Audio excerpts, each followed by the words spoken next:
2026 தமிழக சட்டமன்ற தேர்தல் நெருங்கி வரும் நிலையில அனைத்து அரசியல் கட்சிகளும் தேர்தல் பணிகளை தீவிரப்படுத்தி வர்றாங்க. குறிப்பா கூட்டணி அமைப்புகள் மற்றும் தொகுதி பங்கீடு தொடர்பான பேச்சுவார்த்தைகள் அரசியல் வட்டாரத்துல முக்கியமா பேசப்பட்டு வருது. இந்த நிலையில அதிமுக தலைமையிலான கூட்டணியில தொகுதி பங்கீடு அறிவிப்புல தொடர்ந்து தாமதம் ஏற்பட்டிருக்கு. அதிமுக கூட்டணியில இடம்பெற்றிருக்கக்கூடிய கட்சியுடன் தொகுதி பங்கீடு குறித்து பேச்சுவார்த்தைகள் நடைபெற்றுக் கொண்டு இருக்குது. ஆனால் எந்த கட்சிக்கு எத்தனை தொகுதிகள் வழங்கப்பட வேண்டும் என்ற இறுதி முடிவு இன்னும் எடுக்கப்படாததால பேச்சுவார்த்தை இழுபறியா நீடிச்சிட்டு இருக்கு. குறிப்பா பாஜக மற்றும் அதிமுக இடையே தொகுதி எண்ணிக்கை குறித்து கருத்து வேறுபாடு இருப்பதா அரசியல் வட்டாரங்கள் தகவல் வெளியாகி இருக்கு. சமீபத்தில் டெல்லி சென்றிருந்த அதிமுக பொதுச் செயலாளர் எடப்பாடி பழனிசாமி அங்கு மத்திய உள்துறை அமைச்சர் அமித்ஷாவை சந்தித்து ஆலோசனை நடத்தியதாக கூறப்படுது.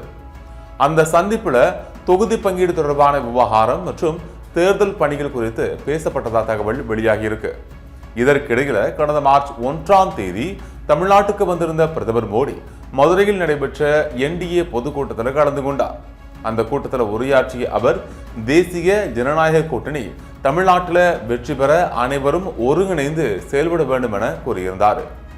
இந்நிலையில அதிமுக கூட்டணியில முக்கிய இடம் வகிக்கக்கூடிய பாஜகவுடன் தொகுதி பங்கீடு விவகாரம் இன்னும் முடிவுக்கு வராததால அடுத்த கட்ட பேச்சுவார்த்தைகளும் தாமதமாகிக்கிட்டே வருது. பாஜக கூடுதல் தொகுதிகள் கோரி வரதாலையும் அதனால பேச்சுவார்த்தை நீண்டுகிட்டே போகுது அப்படின்னு சொல்லப்படுது. பாஜகவுடன் தொகுதி பங்கீடு உறுதி செய்யப்பட்ட பின்னர் தான் மற்ற கூட்டணி கட்சிகளுக்கு தொகுதிகள் ஒதுக்கீடு செய்வது குறித்து முடிவு செய்ய முடியும் அப்படிங்கிற நிலைமை அதிமுக தரப்புல இருப்பதாகவும் தகவல் வெளியாகி இருக்கு. இந்த சூழல்ல பாட்டாளி மக்கள் கட்சி தலைவர் அன்புமணி ராமதாஸ் தங்களது கட்சி விரும்பக்கூடிய 30 தொகுதிகளின் பட்டியலை அதிமுக தலைமையிடம் வழங்கி இருப்பதாக கூறப்படுது. ஆனா பாஜக தொடர்பான பேச்சுவார்த்தை இன்னும் முடிவடையாததால பாமக கேட்கக்கூடிய தொகுதிகள் குறித்து இறுதி முடிவு எடுக்கப்படாமல் தாமதம் ஏற்பட்டு வருது. மேலும் ஏற்கனவே பாமக எம்எல்ஏக்கள் உள்ள மேட்டூர் மற்றும் மயிலம் ஆகிய தொகுதிகளை அதிமுக கேட்பதாகவும் தகவல் வெளியாகி இருக்கு. இதனால பாமக தரப்பில் சில எதிர்ப்புகளும் உருவாகி இருக்கக்கூடிய சூழல்ல அரசியல் வட்டாரங்கள் இந்த தகவலை தெரிவிக்குது. இதன் காரணமா சேலம் மற்றும் தர்மபுரி மாவட்டங்களில் தங்களுக்கு செல்வாக்கு உள்ள பகுதிகளை தலா 2 தொகுதிகளை வழங்க வேண்டும் அப்படின்னு பாமக தரப்புல கோரிக்கை வைக்கப்பட்டிருப்பதாக கூறப்படுது. பாஜகவுடனான தொகுதி பங்கீடு விவகாரம் ஏற்கனவே நீண்டு கொண்டிருக்கக்கூடிய நிலையில பாமக கேட்கும் தொகுதிகளை அதிமுக வழங்குமா என்பது பற்றியும் சந்தேகம் நிலவுது.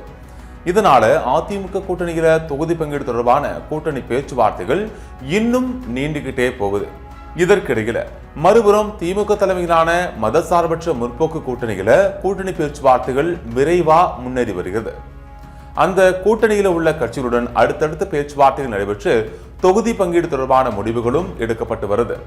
குறிப்பா காங்கிரஸ் உடனான தொகுதி பங்கீடு தொடர்பான விவகாரம் சமீபத்தில் முடிவுக்கு வந்துச்சு. வரும் தேர்தலில் காங்கிரஸ் கட்சிக்கு 28 சட்டமன்ற தொகுதிகள் ஒதுக்கீடு செய்யப்பட்டுள்ளதா அறிவிக்கப்பட்டிருக்கு. இவ்வாறு திமுக கூட்டணியில தொகுதி பங்கீடு தொடர்பான பணிகள் வேகமா நடந்துட்டு வரக்கூடிய நிலையில அதிமுக கூட்டணியில இன்னும் இறுதி முடிவு எடுக்கப்படாததால அரசியல் வட்டாரங்கள்ல பல்வேறு கேள்விகளும் எழுந்திருக்கு. அதிமுக தரப்புல தேர்தல் பணிகள் தீவிரப்படுத்தப்பட்டாலும் தொகுதி பங்கீடு இழுபறி நீடிப்பது அந்த பணிகளை மறைமுகமா பாதிக்கக்கூடும் அப்படின்னு அதிமுக மற்றும் கூட்டணி கட்சிகளின் தொண்டர்கள் கருத்து தெரிவிச்சிட்டு வர்றாங்க.